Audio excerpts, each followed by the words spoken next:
কারণ আমরা টসে হেরে ফিল্ডিংটা পেয়েছিলাম আগে, আর অপোজিট যারা খেলেছে ওরা মেয়েরা, আমাদের যেখানে খেলার নিয়ম অনুযায়ী মেয়েরা আগে খেলেছে। আজকে প্র্যাকটিস সেশনে 3 ওভার করে খেলা হয়েছে, তো ওদের 3 ওভারে 17 রান করেছিল, আমাদের টার্গেট ছিল 18, বাট আমরা মেয়েরা নামার পরে বেশ 4-5 বল হাতে জিতে গিয়েছি। So you feeling very good start.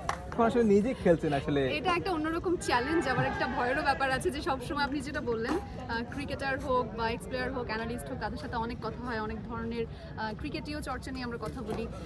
এখন তো নিজেই খেলছি, এখন আপনারাই ভুল ধরবেন কোথায় কি ভালো হচ্ছে খারাপ হচ্ছে, সেই ভয়ে আছি। কোনটা বেশি কঠিন? কেমন ওইটা বেশি কঠিন নাকি এটা? ওইটা তো একটা আলাদা প্রফেশন, ওটার একটা আলাদা চ্যালেঞ্জ আছে, কিন্তু মাঠের খেলাটা কঠিন হিসেবে দেখছি না আমরা আসলে, যেহেতু নন প্রফেশনাল প্লেয়ার্স, এটাকে একটা আলাদা চ্যালেঞ্জ এবং একই সাথে একটা আনন্দ হিসেবেই আসলে নিচ্ছে। আমরা খুবই এনজয় করছি। আপনি কি ব্যাটার, বোলার না অলরাউন্ডার? আমি অলরাউন্ডার। ও বাহ। আমি আসলে প্র্যাকটিস সেশনে শুনলাম যে আজকে লিটন দাস ওনাকে ক্যাপ্টেন করা হয়েছে এবং শান্ত ছিলেন এতদিন। সো সবসময় আসলে যেটা বলি, আমরা ভালোটাই আশা করতে চাই। বাংলাদেশ দলের পারফরমেন্স বেশ অনেকদিন ধরেই আশানুরূপ হচ্ছে না, আমরা ভক্তরা হতাশ হচ্ছি বারবার। সো আমরা চাইবো যে ভালো করুক, নতুন নেতৃত্বে নতুনভাবে রেজাল্ট আসুক, তাহলে ক্রিকেটটা যখন উজ্জীবিত হবে, আমার মনে হয় যে ক্রিকেট প্রেমী আমাদের দেশের অনেকেই উজ্জীবিত হবে, অনেকগুলো সেক্টরে উজ্জীবিত হবে, আর আমাদের এই খেলা তখন আরো বেশি আনন্দ নিয়ে খেলতে পারবো আমরা। আপু, ক্রিকেটার সাকিব আল হাসানের অভাবটুকু ঠিক কতটুকু? Being a Shakib Al Hasan fan, অবশ্যই অভাব অনুভব হয়, অবশ্যই অনুভব হয়, কারণ সাকিব আল হাসান আমাদের ক্রিকেটকে অনেক দিয়েছেন, উনি ওয়ার্ল্ড ক্রিকেটকে অনেক দিয়েছেন। তো সেই জায়গা থেকে প্রিয় ক্রিকেটার হিসেবেও তাকে মিস করি, বাট একজন তো আসলে সবসময় থাকবে না।